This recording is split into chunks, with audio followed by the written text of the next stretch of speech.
Chapter 4 of our textbook deals with the exponential and logarithmic functions.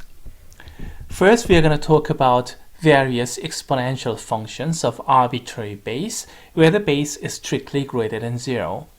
And then we're going to narrow down to the natural exponential function, which has base e, where e is a mysterious transcendental number that has decimal expansion 2.718 something. And then we're going to talk about their inverse functions, logarithmic functions of arbitrary base, and also the natural logarithmic function. That's going to be the end of chapter 6. That's going to be the end of week 6.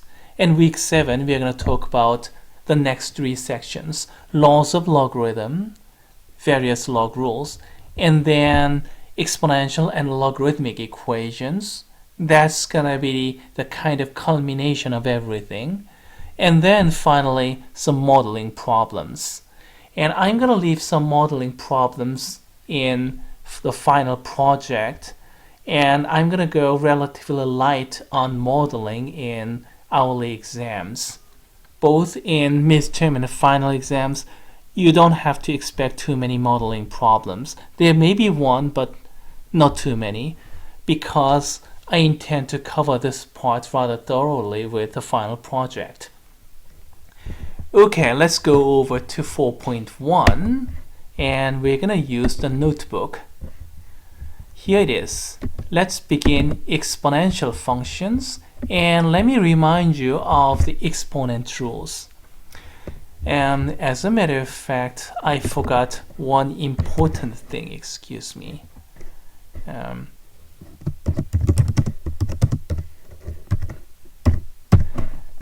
When the base a is strictly greater than 0, we can consider all these kind of things. When a is less than 0, in that case, we can consider repeated multiplication. Consequently, we can consider, for example, negative 2 to the 4th power or negative 2 to the negative 6th power. We can do things like those. But if we have some rational power, like radicals, for example, what is negative 6 to the 1/2 power? Square root of negative 6. That's not a real number. We have all kind of difficulty. So we do not really deal with negative base, excuse me.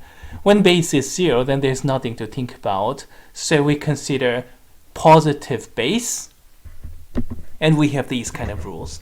A to the 0 power is defined as 1. It's a definition, so don't meddle with it. And this one, a to the negative x power is actually 1 over a to the x power, or equivalently 1 over a to the x power. It's not exactly a definition.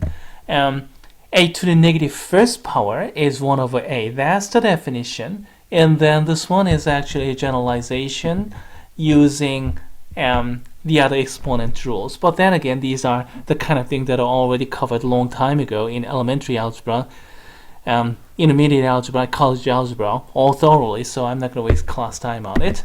1 to the x power is always 1. Again, I'm not going to waste class time on this one.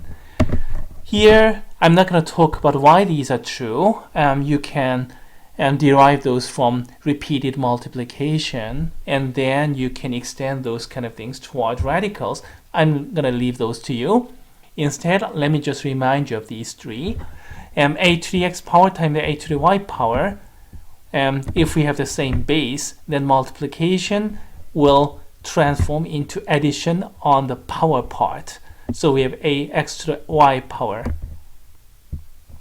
x plus y power, excuse me. And what if we have division? Think of it this way. What is the inverse operation of the addition? That's subtraction, and that's what we get. Now, if we have a to the x power totaled into the y power, then we have multiplication, a to the xy power. And again, I'm not going to spend class time or even this internet time trying to derive that. I'm going to leave those to you. And you can easily see those through repeated multiplication. And what if we have 2 different bases? If we have 2 different bases and 2 different powers, then we cannot simplify that thing anymore. But if we have same power, then we can simplify a little bit, and here are a couple. If you have multiplication, we can separate. If we have division, we can separate. However, if you have addition, this is not equal to a to the x power plus b to the x power. This kind of thing doesn't work. If you have addition or subtraction, you can't do that. Nothing works out with addition or subtraction. Denominator, square root, power, nothing. Okay, so much for exponent rules, and that was a review. So I hope everybody remembers all that. And then let's go over to exponential functions. Start from the repeated multiplication, but extend our meaning. Then we are going to get something like this.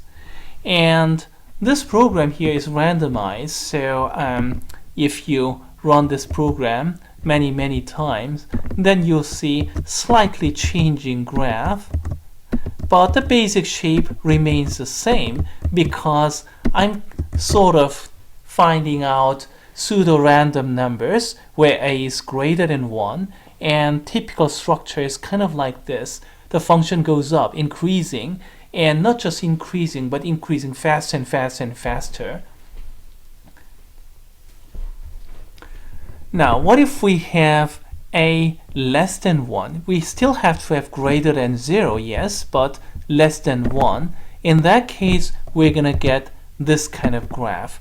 Again, this program is randomized, so you can run several times to see different types of exponential functions where a is less than 1.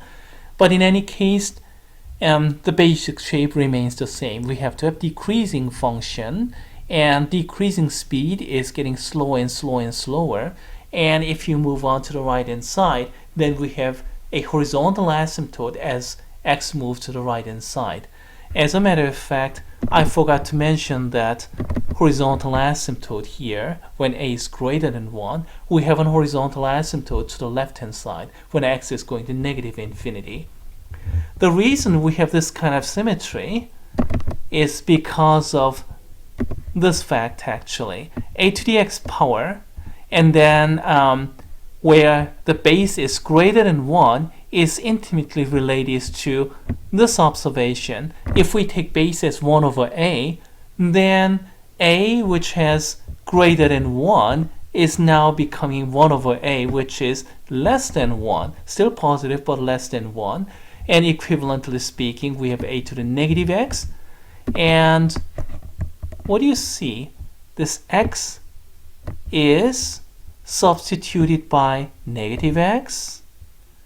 What kind of graph transformation is it? It is a flipping, horizontal flipping. Let me show you the picture. And this one is randomized. This one, for some strange luck, I ended up getting a value relatively close to 1.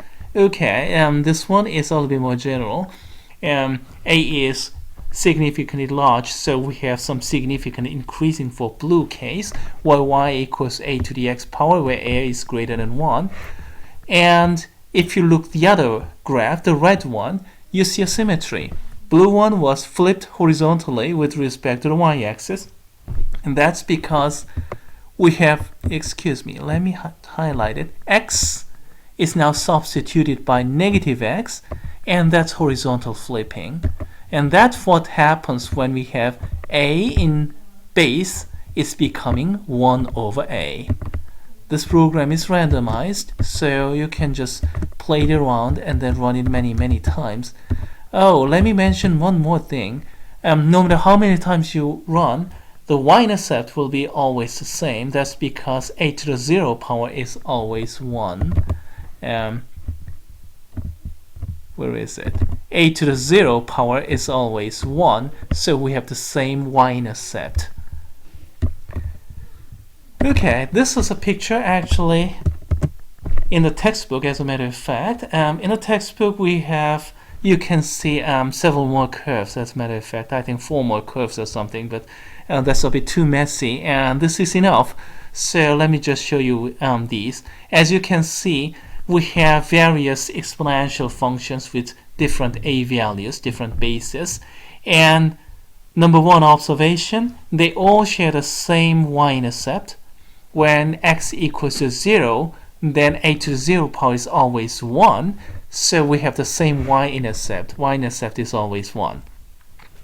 And as you can see from, let's see, 110 to the x power, this one is decreasing relatively quickly. That one is kind of yellowish kind of color.